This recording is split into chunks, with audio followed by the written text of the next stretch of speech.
a little bit today about running your Scentsy business like a business. So I have a question for you. How many catalogs have you given out this season? How many samples have you given out this month? How many times have you posted on your Scentsy business page? So you should know those answers to those numbers, and it shouldn't be a guess, and it should be something that you are strategically doing and tracking, because when you're running your Scentsy business like a business, you know those things, right? Think of a person who owns a retail store. They're gonna know how many times they've posted, probably. They're going to know about their marketing plan. They're going to know how many people are walking into their door every single day, how many people are making purchases, how many people are leaving. I remember I worked at American Eagle for a little bit of time in my college years, and I didn't even know this. I don't know if they still have it or not, but they have like a sensor. So each time you walk in the door, it counts, one person. And then when you leave, it counts as another person. It's a really rude thing to do.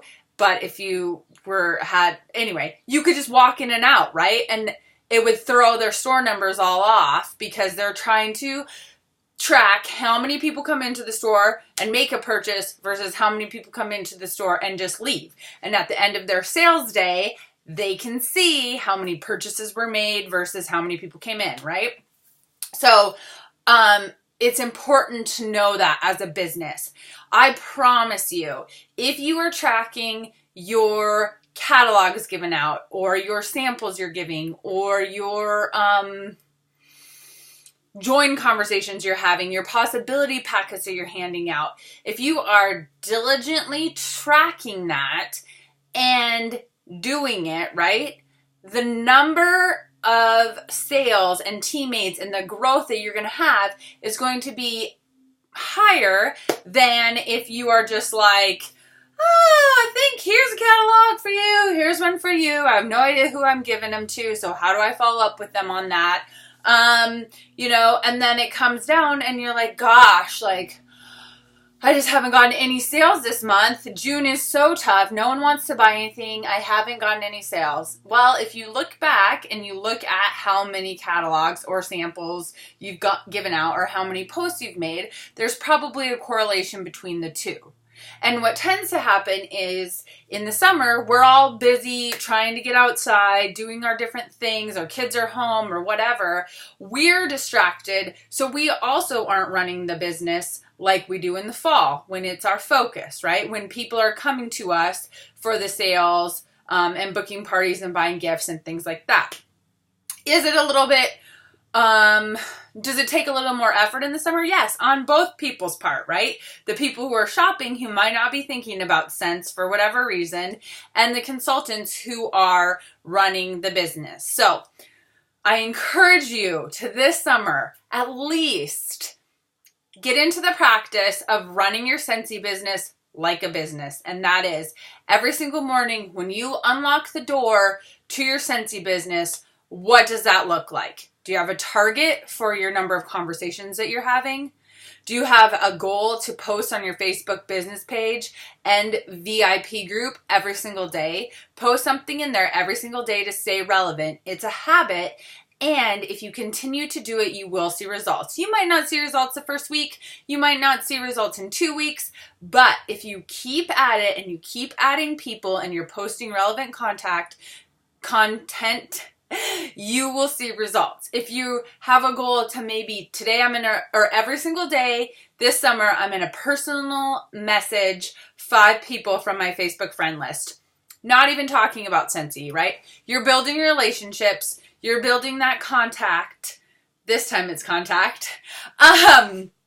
So that when they see you posting about how much fun you're having with your new Woody buddy, they're like, oh, hey, you're relevant in their mind, right? So there's So many things we can do as Scentsy business owners, and all of them require running them consistently like a business to see results. If I had a retail store, or I just saw Amy, got a notification that Amy posted something, right? Amy has a malt shop. If she was normally open 7 days a week, and then just, Monday she was just like, I'm not going to open today, but didn't tell her people she wasn't opening, just like didn't give any notice, there wasn't any reason, she was just like, I'm not opening today, right? How would that go for business if someone came and tried to go to the malt shop, right? Same with any sort of business. You have to run it every single day. If you don't, that's okay, right? Most stores aren't open 7 days a week, but then there's that consistency and that notice. Like, I know that this store is closed on Sunday, so I'm going to make sure that I get there Saturday, right? Obviously, this is an analogy, you guys, because we run our businesses from our homes. We don't have the storefront. But the point is, you need to be unlocking it and doing something consistently to see results. Can't do it for 3 days and then say, I'm going to take a week off, and then feel frustrated when the sales aren't coming. Because then at that point, what you're having to do is start all over, right? Because it's all a process. It all builds on each other. So I encourage you guys this summer to get in the habit of running your Scentsy business like a business. Make a plan, write it down, write it on a little piece of paper. And maybe you're like, my Scentsy business plan is a post a day per page and group.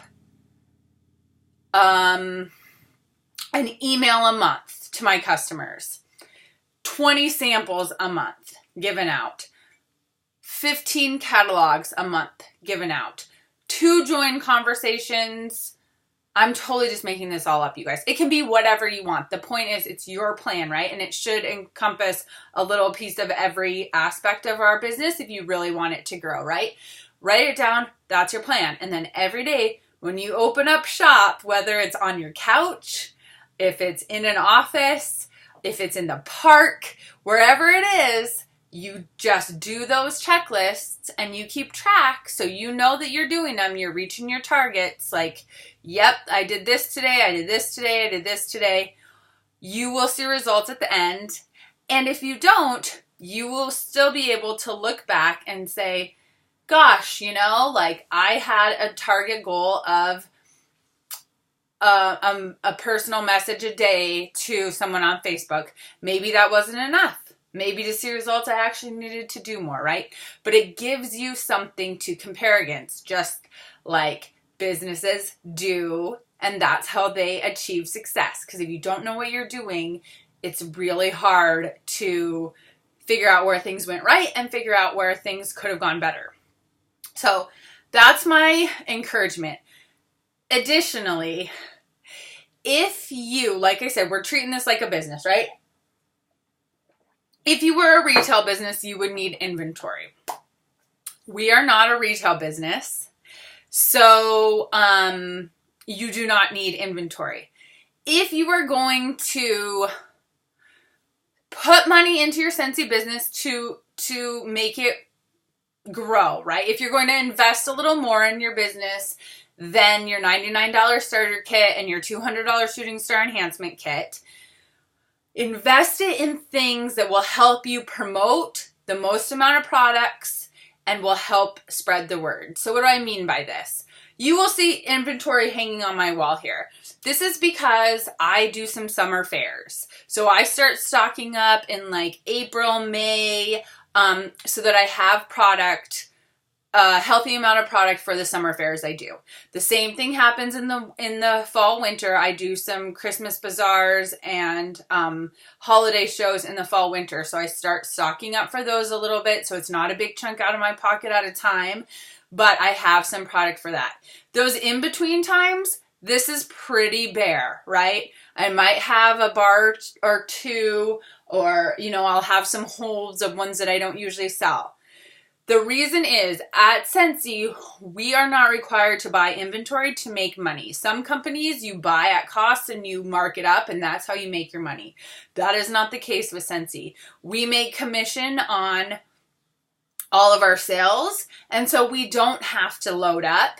We don't feel that pressure to give our friends and family a discount because we're buying it at full price too, right? And we get money back.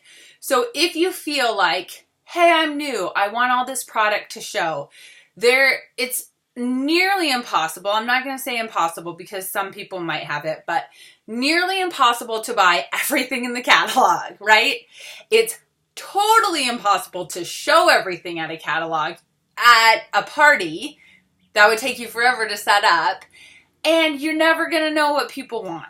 So what happens is if you try to buy stock, then you might get stuck with it if it doesn't sell, right? And then you're out that money. Instead, if you want to put money into your Scentsy business, invest in things that you can make samples of. So maybe you get some Scentsy soak. It's $12 and you make some Scentsy soak samples. And you can get that to one soak, you can get to probably 30 people, right? In samples. Or some whiffs that you can make samples of. Some bars that you can make samples of. Your Scent and Warmer of the Month kit that you can make samples of to help market your product. Postcards. Bring back my bar postcards. Wow, I'm struggling talking today. I think I need some more coffee. Bring back my bar postcards so you can get the word out about that. Bring back my bar sampler pack so that people can smell that. Things that, like I said, if you're going to invest money in your Scentsy business, use it for marketing stuff, just like any businesses would do, right? You have to invest in that, and that's where you put your dollars is where you're going to get results. So again, another thing to track, right? Like, hey, I spent $50 in advertising in June. And, I spent it on a radio ad. Let's say you do that. You would never do that, but did it? Okay, here's an actual example. Sorry, trying to make these up in my head is not the best, as I need more coffee. I used to do a text marketing thing, a pay for text marketing, because you get those text messages and it's like blah blah blah, like text this to this, and then you can send out reminders that way and things like that. Well, for me in my business, it was expensive. It was like $80 a month, and I wasn't really seeing a huge return on it. What I wanted was new customers. I wanted activity on my website, and I wanted that to be the way that I can gauge with people. I tried it for 3 months, didn't really see any results, figured that was enough money spent into it, and so I dropped that. I loved it, but it wasn't producing results. So maybe there's a more inexpensive one out there that I could try. I don't know. I use MailChimp, and it's email, and it's free, and I pretty much every single time I send out a MailChimp, I at least get one online order.